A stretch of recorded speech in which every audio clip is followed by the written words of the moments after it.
Let's take a closer look at this very popular rotating base. An award-winning prototype preceded this design.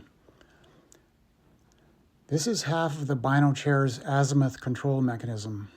The other half is the drive wheel assembly, which will be mounted to the side of the chair. For now, let's call this the chair platform, and this the ground board.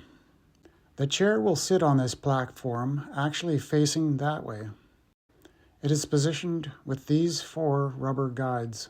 The platform is off-center from the ground board. The center of mass of a fully loaded Bino-chair is closer to the rear of the chair, and that should be near the center of rotation, here.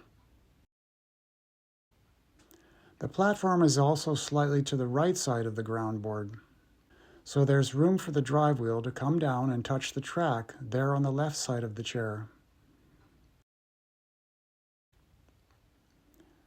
The other side of the platform has a turntable bearing installed.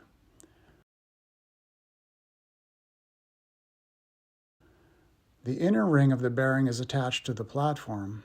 The outer ring is offset lower than the inner ring, and it simply rests on the ground board. This large bearing makes the entire Bino-chair more smooth and stable. The bearing sits here in this enclosure. The edge of the enclosure also acts as a friction ring. It's made of 8 wood blocks and a carpet ring. As the platform rotates, it brushes against the carpet. For the right amount of friction, the wood block thickness and the carpet thickness has been chosen just right. In a Bino-chair, this friction will help reduce any viewing direction bounce back and any drifting of view, which is especially helpful if the Bino-chair is not completely level. You just set the direction and leave it. The rubber track pieces were cut from non-slip stair treads and then glued in place.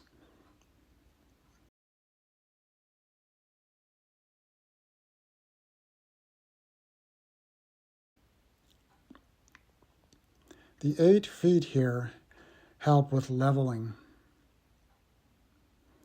They hold threaded inserts where the levelers are turned in.